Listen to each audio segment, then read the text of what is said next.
Yo soy colombiano, nacido en Cúcuta. Pero crecí en Valencia, Venezuela. Nos tocó salir del país por todo ese mierdero del paramilitarismo, y aunque en tierras ajenas uno intenta rehacer su vida, la verdad es que uno nunca deja de cargar sombras. Corría el año 2015. Yo tenía unos 16, tal vez 17 años. Recuerdo que ese día había trabajado desde temprano, y como siempre, en la noche salía a jugar fútbol con los parceros del barrio de al lado. Era mi costumbre, ¿sabe? Jugar hasta tarde, despejar la cabeza, sentirme libre en medio de tanta tensión que se vivía por allá. Siempre volvía de madrugada, tipo 11, 12 de la noche. Pero esa tarde, mi mamá me agarró antes de salir. Con esa seriedad que solo las mamás saben usar, me dijo: mijo, hoy no se me vaya a quedar hasta tarde. Si llega la policía y usted sin papeles, lo levantan, lo tiran para la estación y lo dejan 2 o 3 días encerrado. ¿Oyó? Llega temprano.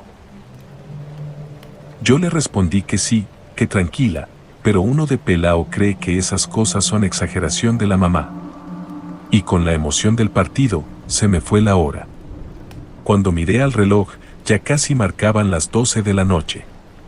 Un parcero me dijo que me quedara otro ratico, que no pasaba nada. Pero me negué: no, mi mamá me está esperando, y ya sabe cómo es la vaina con la policía. Así que agarré mi maleta y me fui solo. Ahora, déjeme aclararle algo, yo casi nunca jugaba en el barrio donde vivíamos. Siempre iba a otro lado, así que el regreso a casa era largo, caminando. Esa noche, desde que salí, sentí la energía pesada, como esa sensación en el pecho de que algo malo lo va a alcanzar a uno. Y no era solo paranoia. En mi casa siempre se hablaba de cosas raras. De brujas que se metían a molestar, de sombras que pasaban en la madrugada. Incluso mi papá, un hombre duro, juraba haber visto una bruja una vez. Con esos recuerdos en la cabeza, empecé a caminar. La calle estaba desierta. El calor pegajoso de Valencia todavía se sentía en el aire, aunque ya era medianoche. Solo se escuchaba el eco de mis pasos y, de vez en cuando, un perro ladrando a lo lejos. Para salir del barrio había que pasar un canal, y justo ahí, en la mitad de la calle, estaba parado un gato negro. Quieto. Mirándome. Como si me hubiera estado esperando. Yo intenté asustarlo. Le lancé una piedra, y nada, ni se movió. Lo encaré, traté de darle una patada, y en ese momento salió corriendo hacia la oscuridad. Va, gato del demonio, pensé. Pero el corazón ya me palpitaba fuerte. Seguí caminando y llegué al punto donde tocaba escoger: podía agarrar el camino corto, un callejón estrecho y peligroso donde ya habían matado gente, o tomar la ruta larga por la principal, donde a veces rondaba la policía. Me quedé pensando unos segundos. Y recordé lo que mi mamá me había dicho, que si me agarraban sin documentos, me dejaban tirado 2 o 3 días en una estación mugrosa. Así que, a pesar del miedo, decidí no meterme por el callejón. Esa noche, preferí la ruta corta. Caminé derecho, en silencio. El aire se sentía espeso, como si alguien respirara sobre mi nuca. Y justo antes de llegar a mi cuadra, había otra intermedia. Ahí, algo dentro de mí, una voz extraña, me susurraba: no mire a ningún lado, siga derecho. No mire. Yo traté de obedecer, pero la curiosidad pudo más. Giré la cabeza hacia la derecha. Y lo vi. Cuando giré la cabeza hacia la derecha, me quedé paralizado. Ahí, en la penumbra de la cuadra intermedia, vi algo imposible de describir con palabras humanas. Era una figura, en 4 patas. Pero no era un perro, ni un animal cualquiera. Su piel parecía pegada a los huesos, como si estuviera seca, quemada. De sus costillas salían unas alas negras, huesudas, que se agitaban con un movimiento áspero, casi metálico. Y sus ojos. Dios mío, esos ojos. Eran 2 carbones encendidos, rojos, brillantes en la oscuridad. No parpadeaban. Solo me miraban, clavándose en mí como cuchillos. Yo quería correr, quería gritar, pero mi cuerpo no respondía. Era como si me hubieran amarrado al suelo. Solo escuchaba el retumbar de mi propio corazón en los oídos. En ese instante, lo único que me salió fue empezar a orar, con la voz temblando. Y fue como si esas palabras abrieran una grieta. Poco a poco recuperé la movilidad en los pies, como si Dios mismo me estuviera soltando las cadenas invisibles. Con el cuerpo entumecido, comencé a caminar despacio, sin mirar más a la criatura. Pero esa voz interior volvió a sonar, fuerte, casi como un mandato: no mire a los techos. Camine. Siga derecho. Yo obedecí. El sudor me corría por la frente, frío como hielo. A cada paso, sentía algo corriendo sobre los techos de las casas, siguiéndome desde arriba. Las láminas de zinc vibraban, como si un peso inmenso se desplazara sobre ellas. Pero no levanté la mirada. No me atreví. Solo caminé, apretando los dientes, repitiendo oraciones una y otra vez, hasta que, por fin, vi la reja de mi casa. Por fin alcancé la puerta de mi casa. Las manos me temblaban tanto que casi no lograba meter la llave en el candado. El silencio de la calle era abrumador, como si hasta los grillos hubieran desaparecido. Con un esfuerzo torpe, abrí la reja, cerré de golpe y me metí al cuarto, convencido de que lo peor había quedado atrás. Pero no. Lo peor estaba adentro. Me dejé caer en la cama, tratando de recuperar el aliento. El corazón todavía me golpeaba en el pecho como si quisiera salirse. El silencio era tan profundo que me dolían los oídos. Y entonces lo escuché. Un murmullo. Suave, arrastrado. Venía desde la sala. Me quedé quieto, sin aliento. Hasta que, con el cuerpo temblando, abrí la puerta y miré. Era mi mamá. Se estaba incorporando lentamente, pero no como una persona normal. No, ella se levantaba apoyada en una sola mano, arqueando el cuerpo de una manera imposible. Cuando la miré de frente, me quedé helado. Sus ojos no eran los de siempre. Eran completamente blancos, vacíos, como dos lunas muertas que me miraban fijo. Con una voz ronca, quebrada, que no parecía suya, me dijo: no debiste mirarlo. Me abalancé sobre ella, tratando de despertarla, sacudiéndola, llamándola por su nombre. Pero nada. Era como si estuviera atrapada en un sueño profundo, inalcanzable. El miedo me caló hasta los huesos. Me encerré otra vez en mi cuarto, cerré la puerta y me quedé toda la noche en vela, rezando, con el cuerpo encogido y los ojos abiertos en la oscuridad. Al día siguiente, cuando por fin amaneció, le conté a mi mamá lo que había pasado. Ella me miró seria, confundida, y me dijo que no recordaba nada. Que no sabía ni a qué hora había llegado yo a la casa. Le conté lo del camino, lo de la criatura, lo de sus ojos blancos, y lo único que me respondió fue: eso le pasó por desobediente, por no llegar temprano.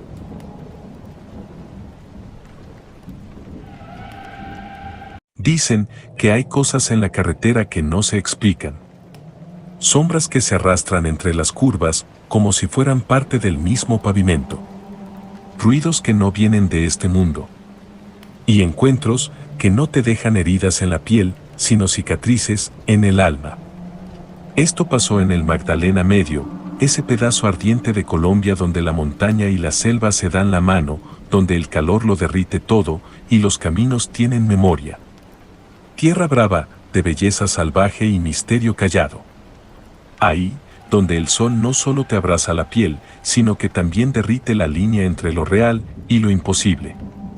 Era un sábado de junio del 2016. Un día de esos donde el calor se pega al cuerpo como un trapo mojado. El plan era sencillo, una rodada desde Puerto Boyacá hasta Honda. Ruta dura. Caliente. Que sacude los huesos, pero perfecta para nosotros. Yo era parte de un parche de moteros de esos de verdad. No de los que se disfrazan para la foto. No, hermano, nosotros éramos familia de ruta. 12 motos. Tanques llenos. Chaquetas negras. Y esa sensación bendita de libertad, cuando la carretera ruge debajo de las ruedas. Desde los primeros kilómetros, algo se sentía raro. Y no era solo el calor. No, no era el sol ni la sed ni la carretera dura. Era el aire. Pesado. Denso. Como si respiraras a través de una tela vieja. Y había un olor. Un olor que no cuadraba. Como óxido viejo, con tierra mojada y grasa quemada. Una pestilencia sutil pero pegajosa, como si la carretera sudara algo podrido. Intenté ignorarlo. Pensé que era mi casco o la peste de algún taller al paso. Pero más adelante, justo en una curva cerrada, uno de los muchachos habló, con una voz que no sonaba a chiste. ¿Sintieron eso, parceros? Un frío raro, como si alguien nos hubiera soplado en la nuca. Nos reímos, claro. Uno siempre se burla para quitarle el filo a la cosa. Pero por dentro, algo se empezó a torcer. Seguimos rodando, con las motos rugiendo, con el viento pegando en la cara, pero ese peso no se iba. Había momentos en que el rugido de los motores sonaba raro, como ahogado, como si el sonido se quedara atrapado en el monte. Y el olor, ese maldito olor, seguía ahí. Más fuerte, más espeso. Fue justo cuando llegamos a la parte más traicionera del trayecto, una curva empinada, rodeada de monte espeso y árboles cerrados sobre la vía, cuando la vimos. Allí, en medio de la neblina del calor, apareció una mula. No un animal, no un camión. Una mula vieja, de esas de carga, larga, pesada, con el chasis oxidado y una lona raída cubriendo la parte trasera. Parecía abandonada, pero se movía. Lenta. Demasiado lenta. Como si cada metro le doliera. Y el sonido que hacía era un lamento. Un gemido de metal viejo que se metía por los oídos y te giraba por dentro como un tornillo suelto en la cabeza. Nos arrimamos con cuidado. Todos queríamos pasarla rápido, dejarla atrás. Pero a medida que nos acercábamos, el olor, el mismo olor de antes, se volvió insoportable. Ya no era solo óxido. Era carne. Era tierra húmeda mezclada con sangre vieja. Era muerte caliente. El negro, que siempre jodía con todo, bajó la velocidad y se emparejó conmigo. Vi su cara. Tensa. Silenciosa. No dijo nada. Pero sus ojos, que siempre brillaban con burla, estaban oscuros. Pasamos al lado de la mula, casi sin mirar. Casi sin respirar. Los faros titilaban. No como luces. Como ojos. Parpadeando. En agonía. La pintura, descascarada. Llena de arañazos. Como si algo la hubiera rasguñado desde adentro. Y en la lona. Juro por mi madre que vi una silueta. No se movía. No respiraba. Pero estaba ahí. Esperando. Aceleramos con fuerza, con esa urgencia instintiva de quien siente que lo están mirando desde la oscuridad. Y por un rato lo logramos. La mula se fue quedando atrás. El viento nos pegó de nuevo en la cara, el sonido de las motos recuperó su fuerza y hasta respiramos más tranquilos. Pero la carretera todavía no había terminado con nosotros. Rodamos como 15 minutos más. La vía se abrió en una recta larga, lisa, sin curvas, una carretera imposible de perder. No había desvíos, no había atajos, ni un camino alterno por donde alguien pudiera adelantarnos. Y sin embargo, allí estaba. La misma mula. La misma lona raída. El mismo color gastado. La misma placa torcida y oxidada. Era imposible. No había forma de que nos hubiera pasado. Pero ahí estaba, frente a nosotros, con ese chillido metálico que esta vez sonaba más fuerte, más rabioso, como si nos hubiera estado esperando. De inmediato todos bajamos la velocidad. Nadie habló. No hizo falta. El miedo ya se nos había subido al casco. Nos detuvimos en seco. Apagamos los motores. Y el silencio nos golpeó de frente. El mundo quedó mudo. Solo se escuchaba el viento bajando de la montaña y el maldito chirrido de la mula, crujiente, como un lamento de fierro viejo arrastrándose por dentro de los oídos. Nadie se movió. Nadie se atrevió a dar un paso. El calor seguía ardiendo, pero un frío helado nos recorría la espalda. Éramos 12 hombres curtidos en carretera, tipos que no se asustan fácil, y aún así, ese silencio nos estaba quebrando. Nos miramos entre todos, tratando de encontrar una explicación, pero no había palabras. Sabíamos que lo que estábamos viendo no encajaba con la realidad. Así seguimos, quietos, mirando esa mula que no era mula y que parecía respirar con un dolor antiguo, como si cargara encima los fantasmas de todos los kilómetros recorridos.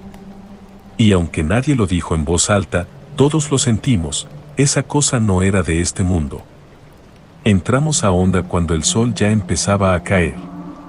La tarde se pintaba naranja, pero el calor seguía pegado a la piel, como un trapo húmedo que no se quita.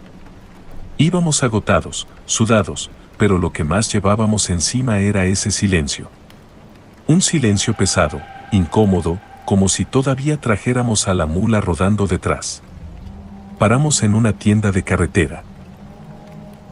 De esas viejas, con sillas de plástico descoloridas, una radio colgando del techo y estantes llenos de ponques vencidos.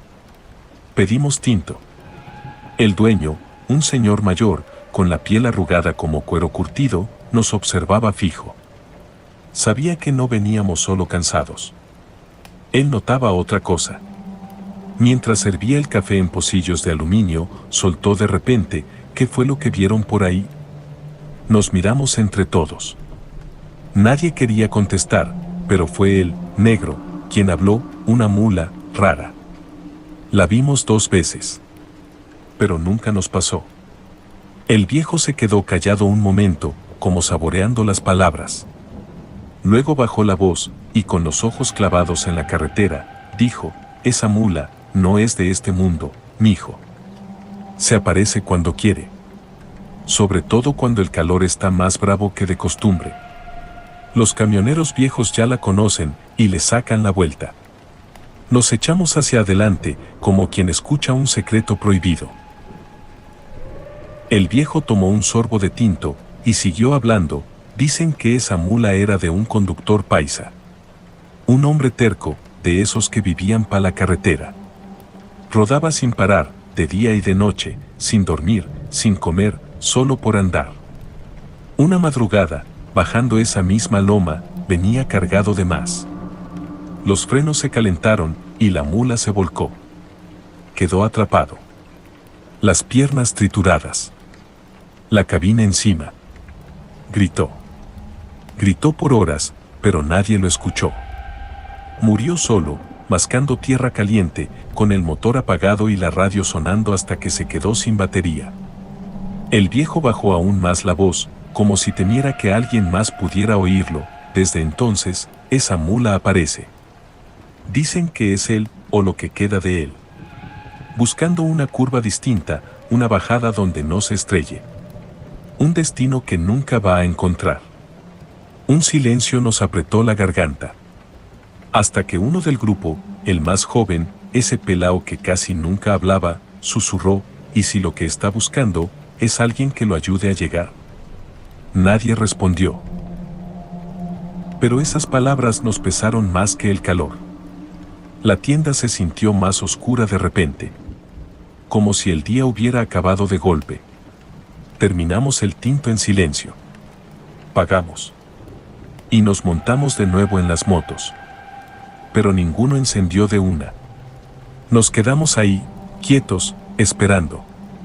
No sabíamos qué. Tal vez, que no volviera a aparecer.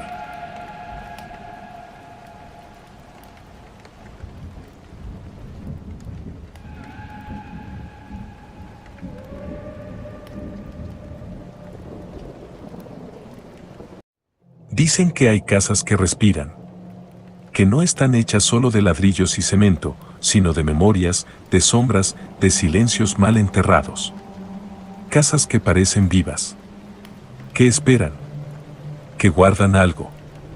Y la mía era una de esas. Yo crecí en el barrio Pérez, allá en Bello, Antioquia. Y la casa donde vivíamos no era normal. Desde el primer día, uno la sentía rara. Como si no quisiera que estuviéramos ahí. Era una mole vieja, sin terminar. Muros en obra negra, ladrillo pelado, sin repello. Por las noches, esos muros parecían carne abierta, recién cortada. Un zaguán largo y húmedo, que olía a tierra mojada y a cemento frío. Ese olor que se le pega a uno en el pecho, como el aire de un sótano. Las puertas eran dobles, de madera gruesa, y se aseguraban con un candado pesado, uno de esos que parecen de cárcel. Y el techo, hecho de teja roja reseca, crujía cada vez que el clima cambiaba, como si alguien, o algo, caminara despacio por encima. La casa todavía está ahí. En la misma esquina. Sola. Silenciosa. Como esperando.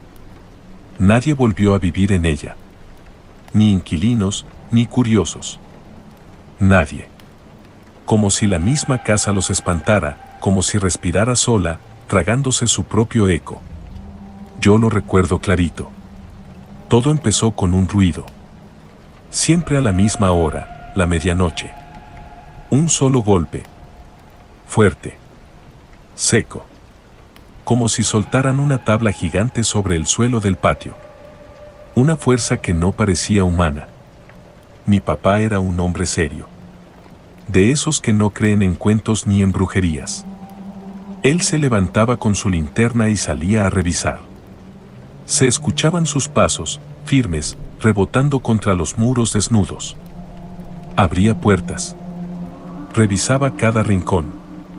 Levantaba cajas, movía cosas. Pero nunca encontraba nada. Nada. Solo quedaba el eco. Un eco burlón, como si las paredes se rieran bajito de él. Y luego, el silencio otra vez. Esa oscuridad densa, pesada, que parecía tragarse el aire. Eso fue apenas el comienzo. Con los días, ese golpe dejó de ser lo peor. La casa empezó a fijarse en mí.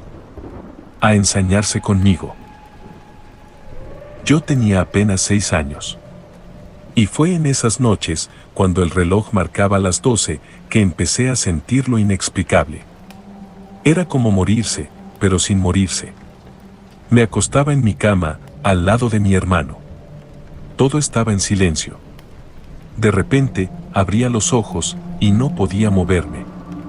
El aire se volvía espeso. La garganta no me daba para gritar. El pecho me ardía como si algo pesado me aplastara. Y lo peor era esa presencia.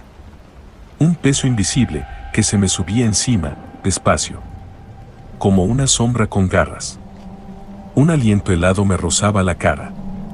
El corazón me sonaba tan duro, que pensaba que me iba a estallar. Intentaba mover un dedo. Un pie. Cualquier cosa. Pero el cuerpo no me respondía. A mi lado, mi hermano dormía como si nada. Tranquilo. Ajeno. Y solo cuando esa cosa, lo que fuera que era, se alejaba, yo podía soltar el grito. Un grito seco. Desesperado. Ahí era cuando mis papás entraban corriendo. Mi mamá me cargaba, temblando, y yo apenas podía contar lo que había sentido. Eso se repitió tantas veces, que dormir dejó de ser descanso. La cama ya no era un refugio. Se volvió una trampa. Un lugar donde yo solo esperaba que a medianoche esa cosa volviera por mí. Y créanme, siempre volvía. Esa casa, esa casa no estaba vacía. No lo ha estado nunca. Y lo que sea que vivía ahí, no nos quería como invitados. Nos quería como parte del inventario. Uno pensaría que lo peor eran los golpes. O la cosa esa, que se me subía encima todas las noches. Pero no. Lo peor vino después. Cuando la casa empezó a metérsele en la cabeza a mi papá. Él era un hombre serio. Callado. De esos que solo creen en lo que pueden tocar con las manos. Pero hasta los más duros también se doblan. En el barrio ya se empezaban a oír cosas. Siempre hay alguien que ve más de lo que cuenta. Y siempre hay uno que, sin querer, suelta el veneno disfrazado de consejo. Una tarde, un vecino, de esos que hablan bajito para no tentar al diablo, le dijo a mi papá: Don Abel, en esa casa hay una huaca. Un muerto, cuidando un entierro. Mi papá se rió. No fuerte, no sincero. Una risa seca, como de burla, pero yo le vi la mirada. Y no era la misma. Era como si esa frase, hay una huaca, se le hubiera metido como un clavo frío por la nuca. Y desde ese día, cambió. Lo veíamos caminar por la casa con la linterna en una mano y un martillo en la otra. Se quedaba quieto, escuchando las paredes. Les daba golpecitos, se les pegaba con la oreja, como si las paredes le hablaran. Como si solo él pudiera oírlas. Subía al techo. Levantaba tejas. Revisaba las vigas. A veces escarbaba en las esquinas, con un cuchillo, como un animal buscando algo enterrado. Parecía un loco. Pero uno no dice nada, cuando es el papá el que se está volviendo otro. Mi hermano y yo pensábamos que era un juego. Un día agarramos cucharas de la cocina y nos pusimos a cavar en el zaguán, justo a la entrada. Entre risas, le gritábamos: mire, papi. Aquí está el tesoro. Él apenas nos miraba. Con esa cara de papá que ya no tiene tiempo para los juegos, porque está metido en algo más grande. Pero fue entonces, cuando la casa respondió. Una noche cualquiera, sin luna, mi papá decidió romper la pared de la cocina. Se arrodilló, con el cincel en la mano, y empezó a arrancar el ladrillo, pedazo por pedazo. Como si supiera que ahí había algo. Detrás del ladrillo, escondida como si no quisiera ser encontrada, apareció una bolsa de tela. Vieja. Mojada. Y pesada. Adentro, había monedas. No eran billetes. No eran lingotes. Solo monedas viejas, oxidadas, manchadas por el tiempo y el olvido. No valían nada. Pero igual, algo cambió esa noche. Porque la casa había hablado. Y mi papá la escuchó. Yo le vi los ojos. No brillaban por plata. Brillaban por confirmación. Por certeza. Como si esas monedas le hubieran dicho: sí, aquí hay algo más. Y desde entonces, ya no hubo vuelta atrás. Las noches empezaron a cambiar. La casa ya no estaba quieta. Cada vez que él levantaba una baldosa, algo crujía en el techo. Cada vez que golpeaba una pared, se escuchaban susurros por el corredor. Era como si la casa le respondiera. Como si le dijera: ¿querés saber? Pues venga, busque. Y él obedecía. Con la linterna en la mano. Con el martillo. Con esa mirada que ya no era la de mi papá. Lo veíamos quedarse horas, pegado al suelo del zaguán. Golpeando. Escuchando. Escarbando. Mi mamá ya empezaba a preocuparse. Le decía: Abel, por Dios, ¿qué es lo que busca? Y él respondía: esa plata está aquí, yo la huelo. Yo la siento. Y mientras tanto, la casa se ensañaba conmigo. Las parálisis se hicieron rutina. Ya ni me asustaban, porque yo sabía que venían. Apenas el reloj marcaba las 12, el aire se volvía pesado. El colchón se hundía. Y algo se me trepaba encima, como una sombra con dedos huesudos. A veces sentía que me hablaban. Voces roncas. Desde el suelo. Desde el fondo de las paredes. No entendía lo que decían, pero sí sentía el odio. Era un odio viejo. Un odio enterrado. Y cuando al fin lograba moverme, cuando por fin salía del terror, gritaba. Y ahí venían mis papás. Pero ya no con miedo. Ya no con consuelo. Mi papá me miraba con otra cara. Como si yo fuera parte del mapa. Es la huaca, decía. El muerto no quiere que la encontremos. Y ahí entendí algo terrible. Para él, lo mío no era una pesadilla. Era una señal. Después de encontrar esas monedas oxidadas, mi papá ya no volvió a ser el mismo. Era como si la casa lo tuviera amarrado con hilos invisibles. Como si algo dentro de esas paredes le hablara bajito, cada vez más claro. La linterna y el martillo se volvieron su compañía fija. Caminaba por el zaguán como un alma en pena, golpeando el piso, escuchando el eco, como esperando una respuesta del más allá. Y cada noche, la casa se volvía más viva. Ya no era solo el golpe a medianoche. Ahora eran pasos que se oían en el techo, voces que salían de la nada, puertas que se abrían solas. El aire se había vuelto más frío. Más denso. Parecía que cada pared respiraba. Y no con calma. Respiraban furiosas. Yo ya ni dormía. La parálisis venía con más fuerza. Era como si el muerto supiera que yo era el más débil. Sentía cómo se me trepaba encima, cómo me apretaba la cara con esos dedos que no eran de este mundo. Y entonces empecé a escuchar palabras. No claras. No humanas. Eran voces viejas. Como si vinieran desde muy abajo, desde una tumba mal cerrada. No entendía lo que decían, pero el miedo, ese sí lo entendía completo. Cada vez que podía gritar, mis papás corrían. Pero ya no sabían qué hacer. Mi mamá lloraba. Y mi papá me miraba como si yo fuera una brújula. Una herramienta. Una señal viva de que la huaca estaba cerca. Ya no hablábamos de otra cosa en la casa. Todo giraba alrededor de ese entierro. Mi papá hablaba de túneles, de mapas invisibles, de espíritus que custodiaban tesoros antiguos. Y cada noche se hundía más. Se quedaba hasta tarde, escarbando, con la camisa sudada, la frente negra de polvo, los ojos desorbitados. Mi mamá ya no podía con él. Lo seguía suplicando, rogando, Abel, ya basta. Nos vas a enloquecer a todos. Pero él respondía con frases que no parecían suyas, ya estoy cerca. Lo siento, lo tengo aquí, debajo de los pies. Esa madrugada, todo reventó. Lo escuchamos gritar desde el zaguán. Un grito seco. De miedo. Pero también, de derrota. Corrimos. Y ahí estaba. Tirado en el piso, la linterna apagada, el martillo lejos.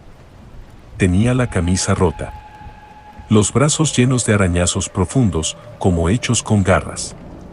La sangre le empapaba el pecho. Mi mamá gritó. Mi hermano lloraba. Yo no podía ni moverme. Lo levantamos entre todos. Lo llevamos a la cama. Y cuando por fin abrió los ojos, temblando, con los labios resecos, dijo algo que nunca se me va a olvidar, no me dejó seguir. No me dejó. No hablaba de un hombre. Ni de un ladrón. No. Lo que lo había atacado, no era de este mundo. Y fue ahí cuando mi mamá tomó una decisión. Fría. Inmediata. Sin pelear. Sin explicar. Sin dar tiempo a pensarlo. Empacamos lo poco que teníamos en costales y cajas viejas. Salimos antes del amanecer. Como si huyéramos de un incendio. La casa quedó sola. sola como un muerto que nadie quiere enterrar. El tiempo siguió su camino, como si no pasara nada. Pero uno sabe que hay casas que no se rinden. Casas que esperan. Casas que guardan. Pasaron los meses, o los años, no sé. Y entonces, alguien se atrevió. Querían remodelarla. Darle una manito de pintura. Alquilarla. Hacer de ella un sitio vivible. Y para eso, trajeron a un hombre. Un albañil. De esos curtidos por el sol. De manos duras y espalda encorvada. Un hombre acostumbrado a cargar bloques sin hacer preguntas. Venía recomendado. Decían que era serio. Que no creía en cuentos.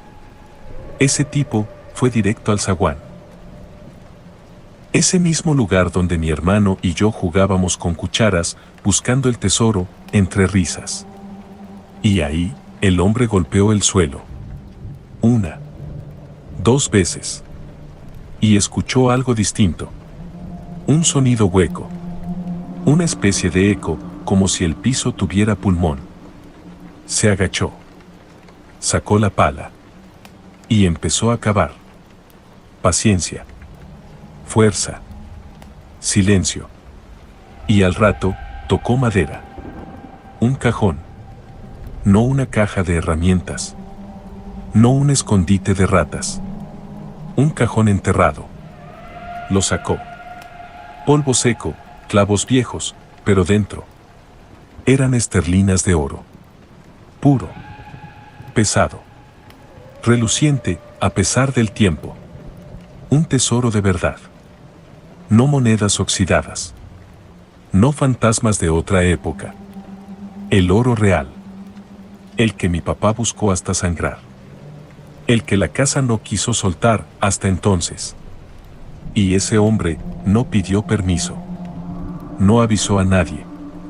No miró atrás. Agarró el oro, tiró las herramientas y se largó. Desapareció. Así, sin más. Nadie lo volvió a ver por el barrio. Ni en el pueblo. Ni en Medellín. Al principio, decían que se había ido lejos. Que con ese oro podía empezar una vida nueva. Una finca. Una casa grande. Una mujer joven. Pero no. Lo que venía no era vida. La gente empezó a hablar. A contar cosas, como siempre pasa en Bello. Uno dijo que lo vieron en una cantina de Guayabal, tomando aguardiente solo, con la cara pálida como papel. Otro juró que hablaba solo, que se reía con alguien que nadie más veía. Un taxista dijo que lo recogió una noche y que el hombre gritaba dormido. Gritaba como si alguien lo estuviera ahogando. Decían que se estaba secando. Que su cuerpo se fue encogiendo, como si le chuparan la vida. Como si el oro le estuviera cobrando. Porque en el barrio se sabe. Y el que es de aquí, entiende bien cómo es la vuelta. Las huacas no son solo oro. Nunca lo han sido. Las huacas están vivas. Y tienen dueño. Un muerto que las guarda y que no se deja robar fácil. Si el que las despierta no es el elegido, ese oro se vuelve maldición. Y ese albañil, ese que cargó el tesoro y se fue, nunca apareció. Ni vivo. Ni muerto. A veces me pregunto, ese hombre, el que desenterró la huaca de mi infancia, ¿seguirá vivo? ¿O será que el oro que sacó ya lo enterró también a él? Porque el que toca lo que no le pertenece, el que desentierra lo que está condenado a seguir oculto, rara vez vive para contarlo.